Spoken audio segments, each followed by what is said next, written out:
This episode from the life of Sherlock Holmes will be transmitted to our men and women overseas by shortwave and through the worldwide facilities of the Armed Forces Radio Service. Factory Wine brings you Basil Rathbone and Nigel Bruce in the new adventures of Sherlock Holmes.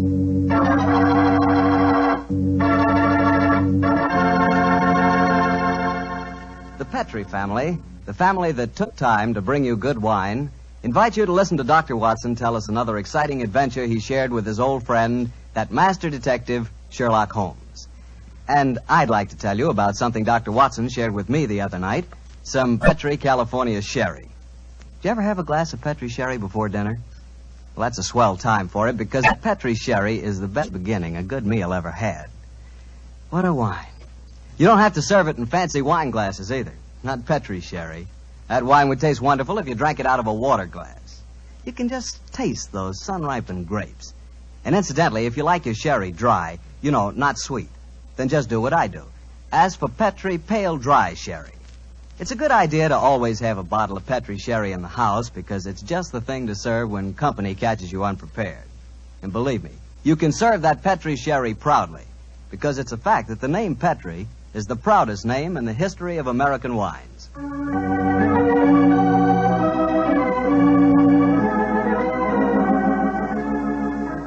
And now let's visit with our good friend, Dr. Watson. I know he's expecting us. Come in. Good evening, Mr. Bartell. Evening, Doctor. Oh, you have the old black tin dispatch box out again, I see. Yes, my boy. I've just been refreshing my memory on one or two points in connection with tonight's story. Draw up a chair. Thanks. That's it. The tobacco's in the jar beside you. Thanks, Doctor. I'm particularly excited about hearing your story tonight. Last week, you told us that Sherlock Holmes' brother, Mycroft Holmes, took part in the adventure. That's quite right, Mr. Bartell. I didn't even know Mr. Holmes had a brother. I wish you'd tell me something about him. Well, Mycroft was 7 years older than Sherlock, but the difference between them was amazing. While Holmes was lean and consumed with a burning energy, his elder brother was fat and lazy. And yet Holmes has often told me that Mycroft was his superior in powers of observation and deduction. Well, now that you've thoroughly whetted my appetite, Doctor, how's about it? Very well, my boy. I suppose the story really began in Mycroft Holmes's room at the Foreign Office in London. Although I've said he was a lazy man, he did hold a position of considerable importance. In fact, you may remember that on more than one occasion, Holmes has said Mycroft is the British government. But to get back to my story. It's on a June morning in 1912, just before the First World War, that a young man in the Foreign Office named Guy Travers stood talking to Mycroft Holmes, who sat sprawled in an armchair before him, his feet resting on another chair, his cupped hands cradling his ample stomach. Mr. Holmes? I say, Mr. Holmes, you haven't gone to sleep, have you, sir? No, Travers, I'm not asleep. I'm just waiting for you to get to the point. Well, sir, the point is that I'm on the track of a most elusive female spy. Dear me, how exhausting. She's dangerous, sir, very dangerous. She's not only a collector of information, but a sort of central clearinghouse of military secrets as well. You seem to be a little young, Travers, to be on such a case. I asked for the assignment, sir. Why? Female spies aren't as glamorous as they sound, you know. No one knows that better than I do, sir. You see, my brother got mixed up with this girl 2 years ago. He was cashiered from his regiment and committed suicide. I'm sorry, Travers. Tell me what you found out about her. You say you've been on her track? I've traced her to a number of seaside towns, but she keeps slipping through my fingers. Have you a list of the towns? Yes, sir. You are? No. You read them to me. Well, I first got on her track at Torquay. From there, I went to Weymouth, Bournemouth, Portsmouth, Bognor, Worthing, Hove, Brighton, and... I trust you drew the obvious conclusion. I think I did, sir. Several of those towns are naval bases. No. The list you've just read me is a recognized theatrical circuit. Oh, I never thought of that. The simplest way to track down your spy is to find whether she was appearing in either a play or variety act in all of the towns on the dates covered by your inquiries. Yes, Mr. Holmes, I'll do that at once, and I'll report back to you. Oh, very much. Close the door quietly, won't you? I'm confoundedly sleepy.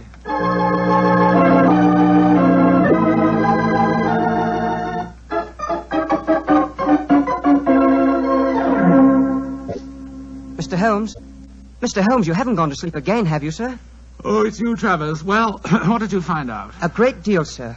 The only theatrical show that was appearing at all of those towns was a magician's act called The Great Gandolfo. I trust you went and saw the performance. Yes, sir. Last night at Hastings. And? The magician's assistant was a girl who looked exactly like the one I saw my brother with 2 years ago.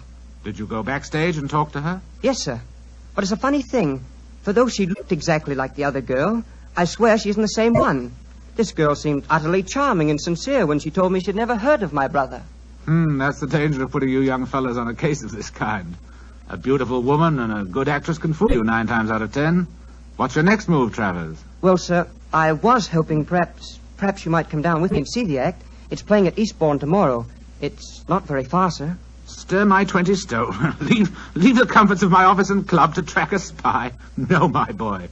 However, your mention of Eastbourne gives me an idea. Yes, sir? My young brother Sherlock is living on a bee farm a few miles outside Eastbourne. He might help you. He's a great detective, isn't he, sir? I have never regarded him as one, though I will admit that for a man with such a shocking excess of physical energy, he possesses a relatively superior mind. Yes, go and ask Sherlock. Thank you, sir, I will. Tell him that if he can't solve the case, I'll do it for him, and without London.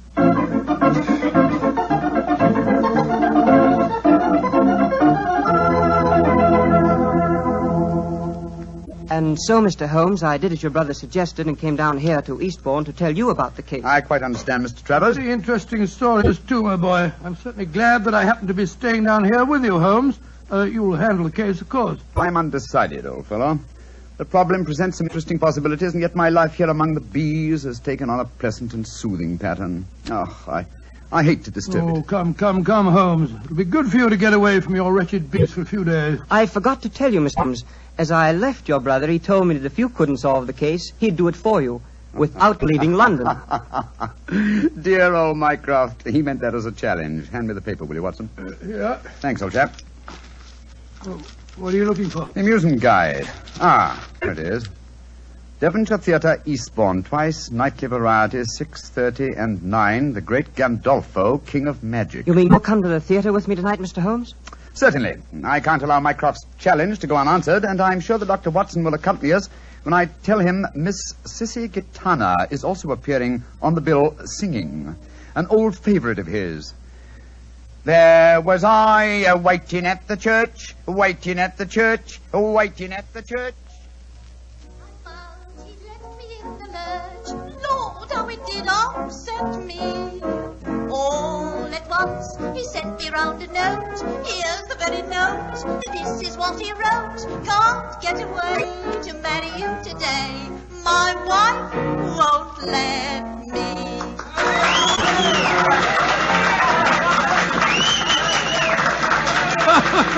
That's a most entertaining woman, Sissy Gitana. And dash good looking, too. My wife won't let me. The great Gandolfo's next, Mr. Holmes. Yes, I was just studying the program. He's not exactly modest in his claims. The great Gandolfo, the world's staggering illusionist. Presenting the ceiling cabinet mystery, assisted by Miss Florine Lasseur. Oh, dear me, how very florid. I must say I love this old music hall flavor. I remember going to the Palace Theatre a few years ago to see a perfectly charming girl who wore a white dress that made her look like a little white rabbit. That dress did look frightfully becoming, I must say. I sent my card round the stage door with some flowers, of course, but to my amazement... It's a fascinating story, old fellow, but I'm afraid you'll have to finish it later. The curtain's going up. There he is. That's the great Gandolfo. By Jove, this assistant's very attractive, isn't she? Listen. Ladies and gentlemen, it gives me great pleasure to be here before you tonight. I may say that the ceiling cabinet mystery that I am about to present has entertained and perplexed half a dozen of the crown kings of Europe, together with their queens. Come, don't talk so much. Get on with the trick. And I may say, I'm hoping that you, ladies and gentlemen, will give me the same courtesy and attention that was given me by the royalty I have just mentioned.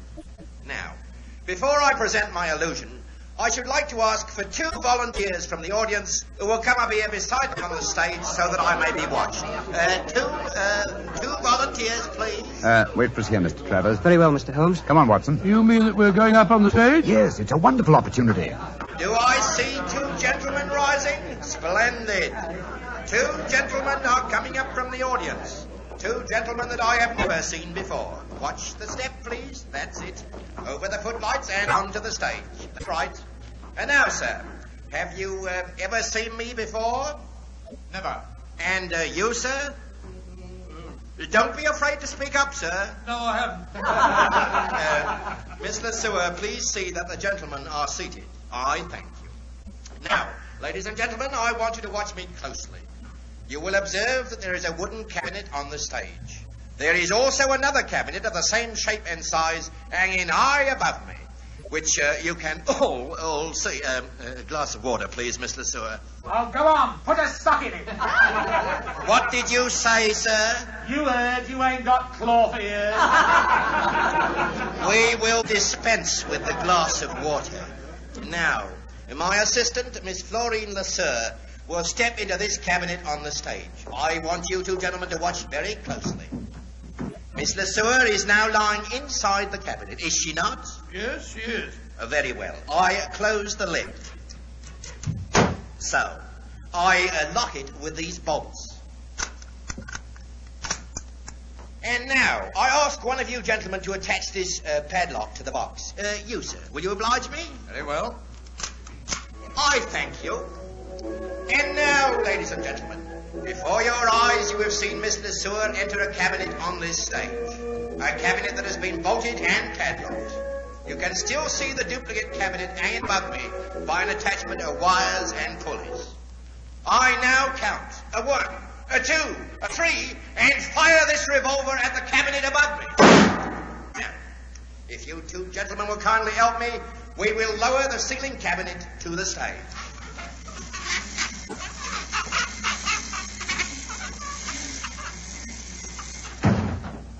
You will notice that this cabinet is also bolted and padlocked. I will ask one of you two gentlemen to unbolt it. I thank you, sir.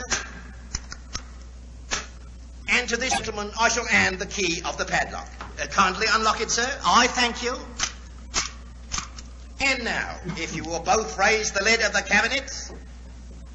And here, ladies and gentlemen, is Miss Florine Lesueur. I thank you, ladies and gentlemen. I thank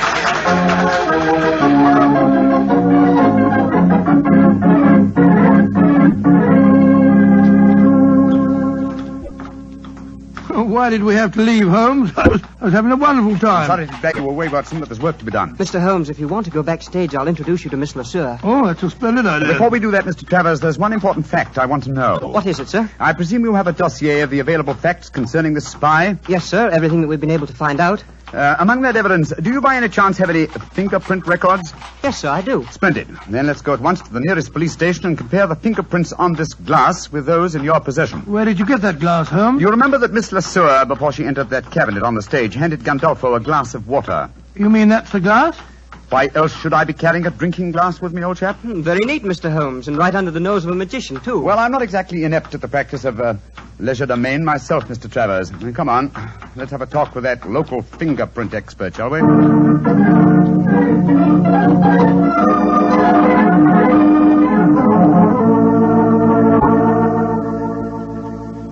Mr. Holmes, the fingerprints on this glass you brought me are not the same as the ones shown in this record? Yep. Oh, absolutely, sir. Just as I thought. I'm much obliged to you. Always glad to help a gentleman like you, Mr. Holmes. Thank you and good night. Come on, Travers. Watson? Well, sir, we should explain what you're up to, Holmes. So do I, sir. I'm completely in the dark. Surely it's obvious. The only way Gandolfo's trick could be done is by using twin girls, dressed identically, of course.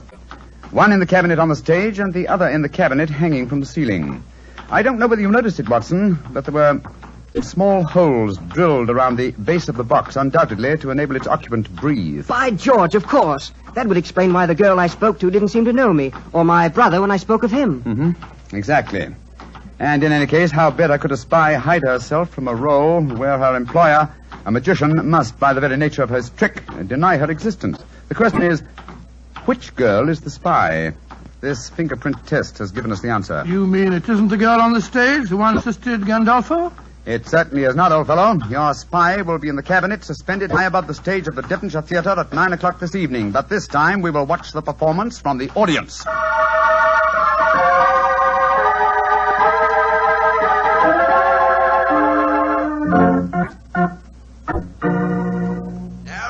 watch me closely, ladies and gentlemen. There is no deception. 1, 2, 3. And now, if you two gentlemen will kindly help me, we will untie the ropes and lower the ceiling cabinet to the stage. Holmes, we mustn't let her get away. Don't worry, old chap. But keep your eyes skinned. You may have a surprise for us. And I will now ask one of you two gentlemen to unbolt the cabinet. I thank you, sir. And now, if this gentleman will take the key and unlock the padlock, I thank you, sir. And now, if you will both raise the lid of the cabinet, I thank you. And here, ladies and gentlemen, is Miss Florine Lesueur. Miss Lesueur, step out, please. Miss Lesueur, bring down the curtain. There's been an accident. Come on, Watson. Let's get up on the stage. Right, your Holmes.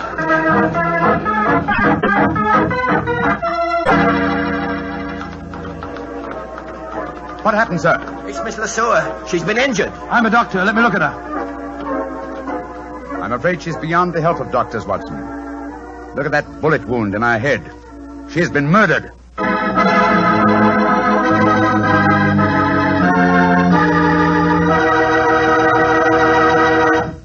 We'll hear the rest of Dr. Watson's story in just a few seconds, so I'm just going to make a very quick suggestion. If you like good food, who doesn't, you'll find that good food always tastes better when accompanied by a good glass of Petri wine. And Petri makes wonderful mealtime wines.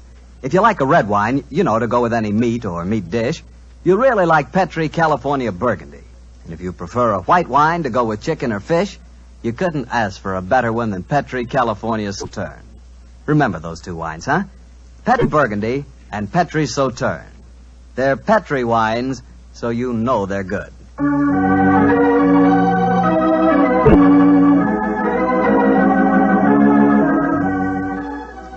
And now back to Dr. Watson and tonight's new Sherlock Holmes adventure, The Great Gandolfo. What happened next, Doctor?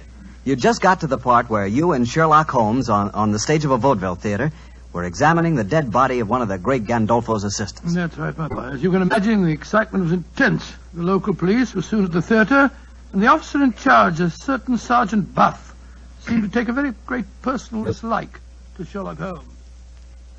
So the great Sherlock Holmes comes out of retirement to teach our police force how to handle a case, does he? Sergeant Buff, you're being ridiculous.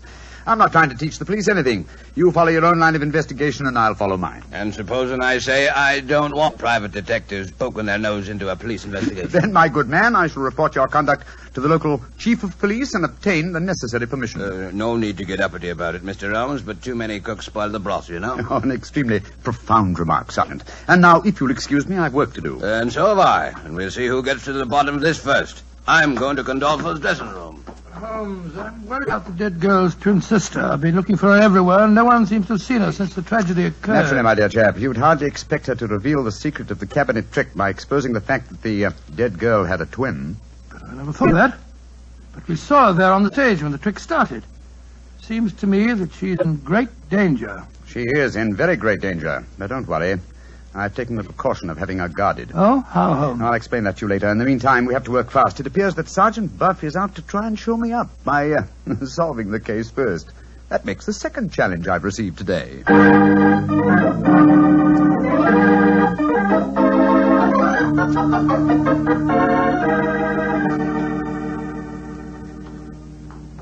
Mr. Holmes, and how are you getting along? Splendidly, thanks. And you? I'm beaten, I don't mind admitting it. I thought at first the one man it couldn't be was Gandolfo because he was on the stage all the time. But then it seemed to me that he might have fired a live bullet when he shot at the box on the ceiling. The angle from the stage wouldn't coincide with the bullet hole in the bottom of the box, Sergeant. That shot must have been fired from the audience below. Mr. Holmes, you know who did it, don't you? Yes, Sergeant, I do. Well, I wish you'd tell me, Mr. Holmes. It should be obvious, Sergeant. Watson, you examined the corpse. Please tell the sergeant your findings. The girl was lying on her back in the box. There was a small hole in her forehead and a large one in the nape of her neck. Exactly.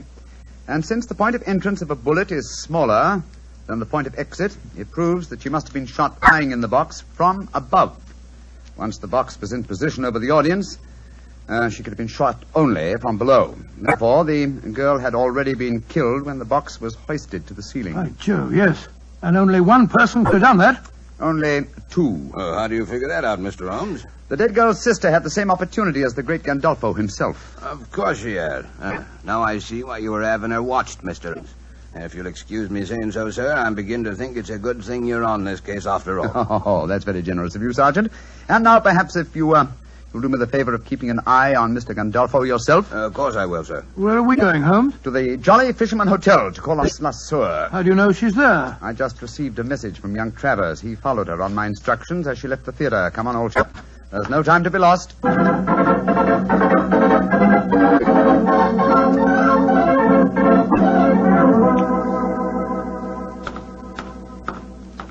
Ah, there you are, Travers. Miss Lasseur is still here, I trust. Yes, Mr. Holmes. She's up in her room. I wonder if you'd mind asking her to come down and see me. I'm sure that we can talk privately in the lounge over there. Right you are, Mr. Holmes. I'll go and get her.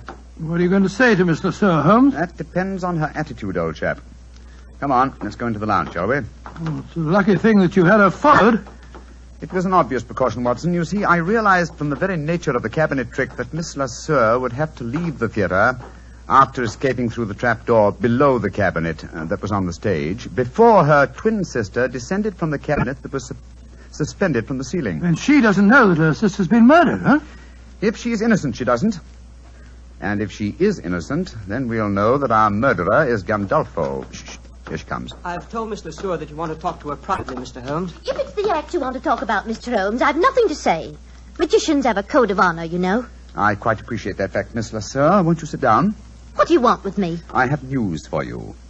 News of your twin sister. I haven't got a twin sister. My friend knows exactly how the cabinet trick is done, my dear young lady. Yes, you might as well tell the truth, Miss Lasseur.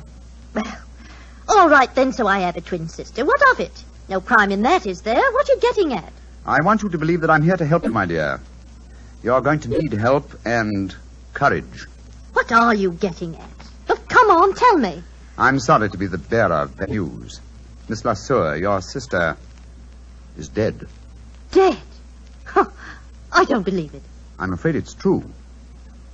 She was murdered. You're lying. This is a trick. You're trying to make me give myself away. I'm trying to get at the truth. Your sister was found shot through the head when the cabinet was lowered to the stage tonight. I still don't believe it. Why should my friend lie to you? How was your sister the last time you saw her for the commencement of the act? No different from any other time. Who was responsible for superintending her entry into the cabinet? Gandolfo, or me. She used to go into it before the performance, when the stage was dark and deserted. Did you help her enter the box tonight? No. Gandolfo did. You knew, of course, of your sister's activities. How do you mean? That she was engaged in espionage. That's not true. Very well, Miss Lasseur. If you won't be honest with me, I'm afraid I'll have to turn you over to the police. I think you'll find their methods are a little more crude than mine, though. The police? Oh, no. No, don't do that, Mr. Holmes. All right, I'll tell you everything. Gandolfo's got me so frightened of him. I was lying to you. I knew that my sister was working for him. I tried to stop her, but she loved money. And Gandolfo gave her plenty of that. They had a row before the show tonight. She knew you were on the stage at the first performance, Mr. Holmes. Gandolfo had spotted you, too, because she was frightened. Said she knew you'd catch her, and she wanted to run away. Gandolfo told her that she had to appear tonight, and they were still arguing about it when they left the dressing room. The dirty swine killed her because he was afraid she'd give him away. And now he'll kill me, too. Don't worry, my dear. The great Gandolfo will be beyond the help of magic before this night is out. Yes, he'll be behind bars where he belongs. Travers. Yes, sir. Stay here with Miss Lasseur, will you? We'll be back later. At the moment, there is unfinished business awaiting us at the Devonshire Theatre.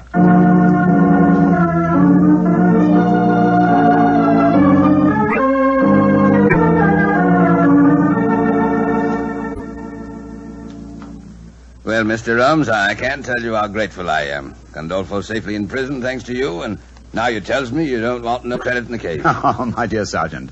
I'm really a bee farmer, you know. In any case, I want to restore your faith in private detectives. The next time you meet one, I'm sure you won't be so unfriendly, shall I say? I'm humble, sir. I'm very humble, and I thank you very kindly for all you've done. Oh, and by the way, Mr. Holmes, this telegram arrived for you at the theater while you were away, and here you are, sir. Oh, thank you, Sergeant Bluff. No, sir, Me that should be thanking you, sir. Who on earth knew that you were at the theater tonight? And we'll soon find out. Huh? What does it say, Holmes? It's from my brother, Mycroft. Mycroft? What's he got to say? Oh, really? It's quite humiliating. After all, he said he wouldn't have to, and he never did leave his armchair in London. Listen to this. Have just checked on Gandolfo's repertoire of magic tricks. You will find Spy in Box suspended from ceiling of theater. Elementary. Eh, my dear Sherlock? Why, Joe Holmes, he really is amazing, isn't he? He is also a prophet, old chap. Prophet? How do you mean? Well, he indicates the handwriting on the wall. I'm past my prime. I'm too old for alert detection. It's back to me bee farm, old fella. It's back to me bees.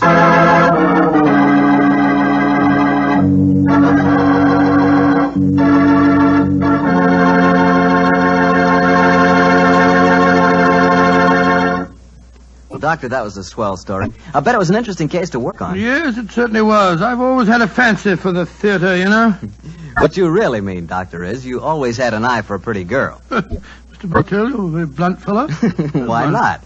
I must admit, I like to look at a pretty girl myself. You, Mr. Bartell? Why shouldn't I like to look at a pretty girl? Oh, go right ahead and look, my dear fellow. Go right ahead. You just sort of surprised me a bit, that's all. I never thought you gave a moment's consideration to anything but Petri wine. Now you're really pulling my leg. I must admit, I do talk a lot about Petri wine, but after all, Doctor, it's worth talking about. What other wine has such tradition, such a story behind it? Petri wine is made by a family, the Petri family. They've owned and run their own business ever since its inception, back in the 1800s. The Petri family's been making good wine for generations, and they've been handing on down in the family from father to son, the fine art of turning luscious, sun-ripened grapes into fragrant, delicious wine. And that sure adds up to a lot of experience. You can just bet your last dollar that no matter what kind of wine you want, when you ask for a Petri wine, you're asking for good wine. Because Petri took time to bring you good wine. Well, Doctor, how about giving us a clue to next week's Sherlock Holmes adventure? Well, now, next week, Mr. Bartell, I'm going to tell you a most unusual story that took place aboard a small steamship as it plowed through the stormy seas of the Indian Ocean. I call the adventure Murder by Moonlight. Oh, before I say good night, ladies and gentlemen, remember that on Saturday, October the 27th, the nation will observe Navy Day. This is your opportunity to thank your fleet for its magnificent contribution towards victory. Don't forget, will you?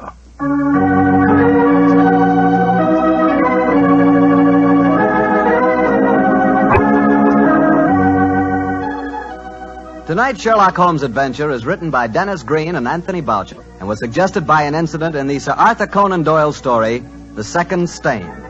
Mr. Rathbone appears through the courtesy of Metro-Goldwyn-Mayer and Mr. Bruce through the courtesy of Universal Pictures, where they are now starring in the Sherlock Holmes series.